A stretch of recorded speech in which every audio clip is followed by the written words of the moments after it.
Hey, what's going on, everybody? It's Brad here, Wild Boys Brewery, PNC channel. Today, I got my brew day going on. It's Monday. I'm doing the Czars Revenge Russian Imperial Stout. It's a recipe that's in the Brewing Classic Styles books. 80 award-winning recipes anybody can brew. It's Jamel, John Palmer. Did my starters last night. Since this is such a big beer, it calls for so much yeast. I took 2 smack packs of 1056 American Ale and did 2 starters with them. One there and one here. And they've been going for since about 9 o'clock last night, and it's 1:45 2, so they're pretty much at peak carousing. They say go ahead and do it 12 to 18 hours, so I'm dead in that range. Right now I'm heating up my mash tun with my strike water, and I'm getting ready to pour the grains in. Got a little bit of extra boiling water on the stove just in case I don't quite get my mashing temp, which is 154. It's 23 pounds of grain. It calls for 7.2 gallons of water to mash in.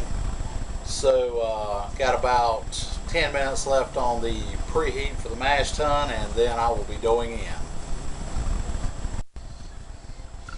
And here's another shot of my starters. There they are. Got a gallon growler and for you guys from the south know that's a sweet tea sun jug.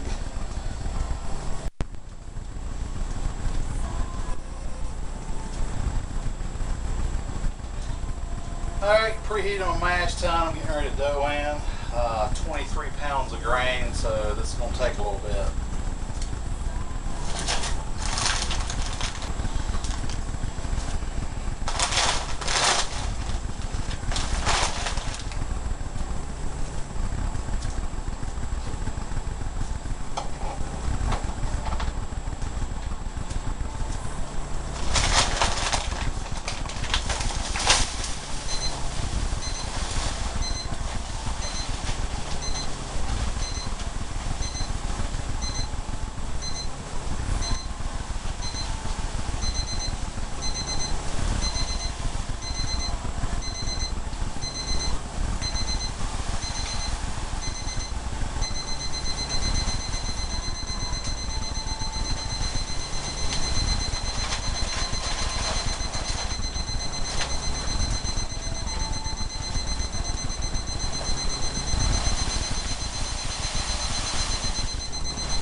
That is what you call a full mash tun.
Go ahead and pour my water in this thing so it can go ahead and be heating up the mash out water.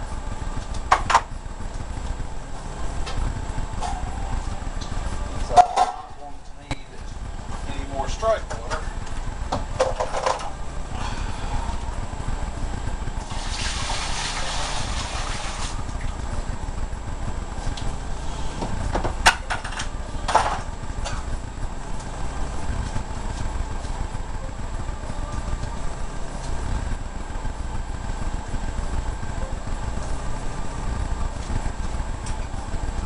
Alright, we got our 154 target temperature. Go ahead and mash for an hour. double batch sparge. Rock and roll.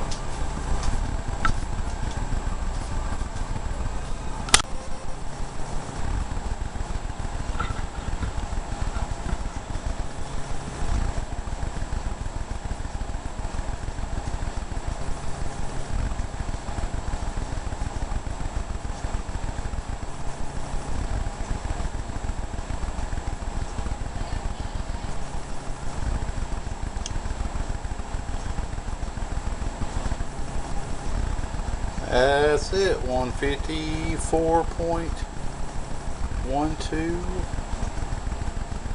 There we go, perfect.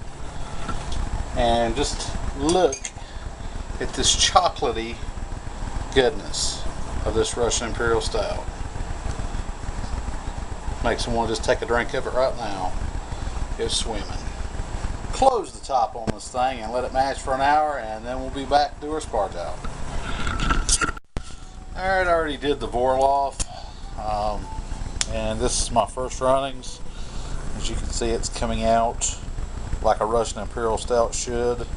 Super black. Looks nice. There's my second runnings. I got about 1.5 gallons. I'm going to get about another 1.5 gallons out of it. I got doing another protein rest right now to do my second sparge. And I got my first 4 gallons over here on the stove coming up to a boil, and then when it's collected my other 3, I'll combine it all and bring it up to a boil, and then start doing my hop drops and making beer. Rock and roll.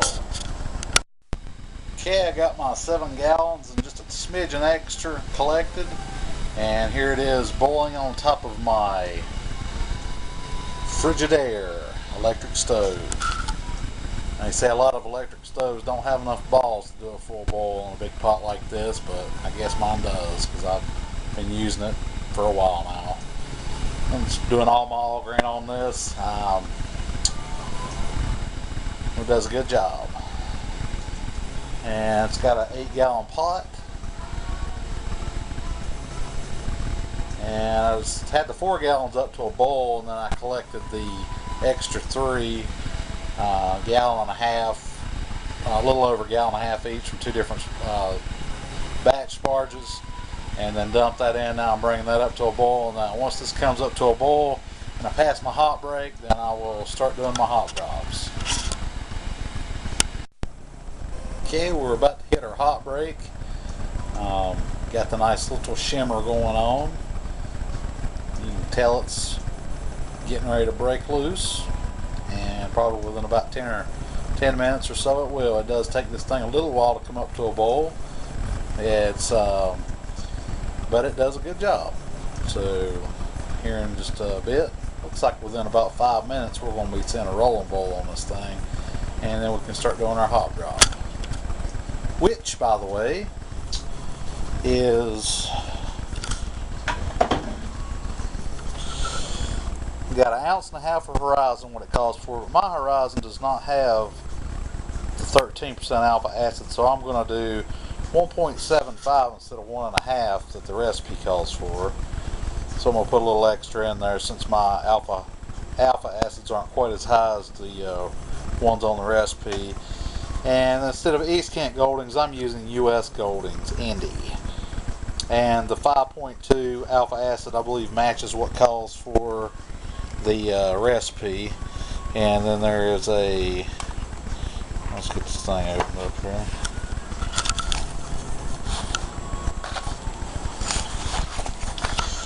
Alright,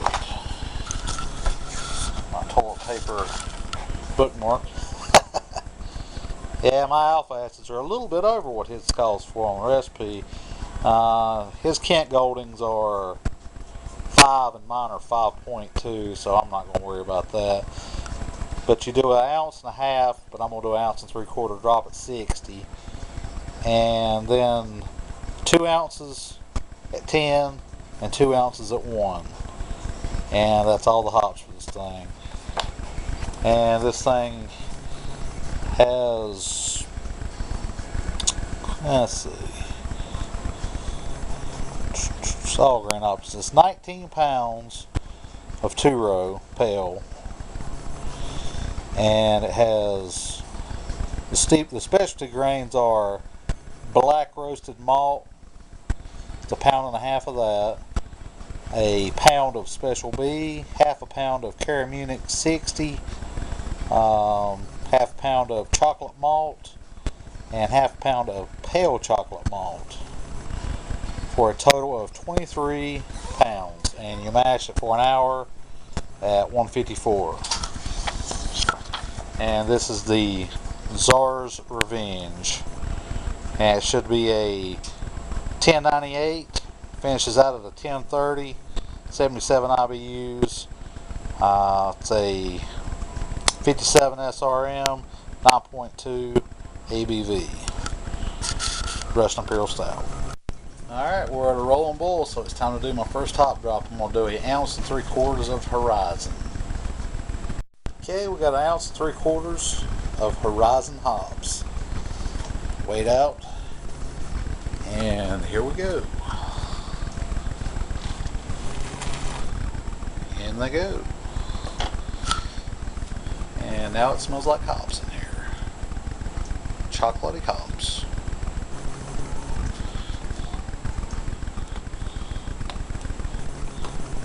Give it a stir.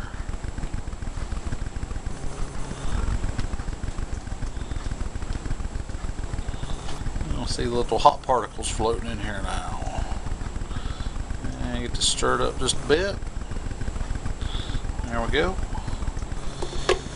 And let's put 45 minutes. There's the eruption from the hops. Alright, turn it on 45 minutes. And now we wait. Okay, we're down to the last 15 minutes. I dropped my Whirl Flock and my yeast nutrient and wort chiller in. And I'm getting ready to let it come back up to a boil. And I'm getting ready to do the 10-minute Golding 2-ounce hop drop. And I already put one in, and here goes the other.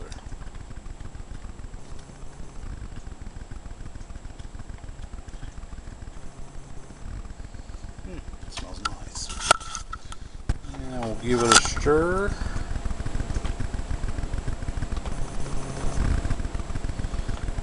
Get them dissolved.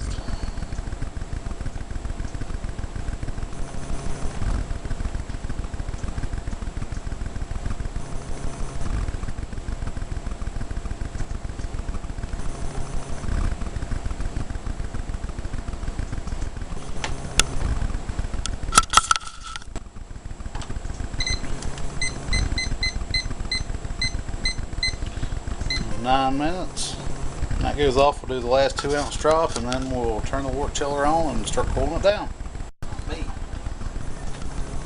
Okay. Alright, I missed the last hop drop because the batteries decided they want to crap out. Got the last hop drop in, last minute, 2 ounces. That's over with. Got the batteries changed out. Got the wort chiller turned on. Got the hose running over to the dishwasher, or excuse me, the wash machine, and I'm going to wash a load of towels with the excess water coming through the wort chiller. Recycle. Alright, got the Czars Revenge Russian Imperial Stout in the Cooper's fermenter because it's got more head space, and I anticipate this thing is probably going to erupt like a volcano since it's got so much sugar in it. Missed my numbers a little bit. It's supposed to have a 1098 and I got a 1088. I'm not exactly sure what was going on with the efficiency. I did everything like I normally did. Last time I was over my efficiency, this time I was under it. I threw a pound of honey in there just to boost it up to where it needed to be. I wound up getting finishing out at a 1094. I corrected gravity with the honey in it to make up the difference from the loss of the efficiency. So it's only like 0.4 of a point off on what it's supposed to be. It's supposed to finish out at like 9.2. It's probably going to wind up being about 9, somewhere around in there. It depends on how low it goes down on the fermenter, but it's in there, rocking and rolling. Just pitched a little while ago. Put this around here. Got that one in the bag. The house smells like a peppermint patty except for still being mint, it's hop. It smells like hot chocolate in here. Really nice. Also, while I'm back here, I'll go ahead and do a shot of my Honey Hoppy Yummy IPA. It's got 3 ounces of citrus sitting on it. I don't know if you can see this is the secondary, and it's got still got a little bit left on the top. I've been shaking it every little bit to get the hops to kind of settle out on it. Give it another jostle there. You can see it. It'll looks like a snow globe. Most of it's fell out. It's actually, I think that this coming Wednesday will be the 3rd week, so I'll probably go ahead and bottle that this week. You can see it. I don't know if that's showing up on the camera or not. It shows up dark on here. I can't tell. Looks like a snow globe with the hot particles falling through it. But that'll be done this week. Get in front of the light. Now we'll be wrapping up my Homebrew Wednesday update. Hope everybody has a good one. You guys take it easy, and I'll see you next week. Cheers.